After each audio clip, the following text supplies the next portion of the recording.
পেলেন দুর্ঘটনায় বাইরে কি হইল রে, হায়রে কত মানুষ গেল মারা দেহ না সাইয়া দেশের বাইন রে, হায়রে কত মানুষ গেল মারা দেহ না সাইয়া দেশের বাইন রে,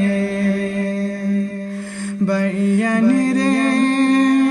বিল্ডিংয়েতে পড়ল পেলেন দেহ না সাইয়া, হায়রে 282 জন মানুষ গেল মারা পেলেন দুর্ঘটনায় দেশের বাইন রে, হায়রে এমন ঘটনা দেখলে প্রাণে সহে না দেশের বাইন রে।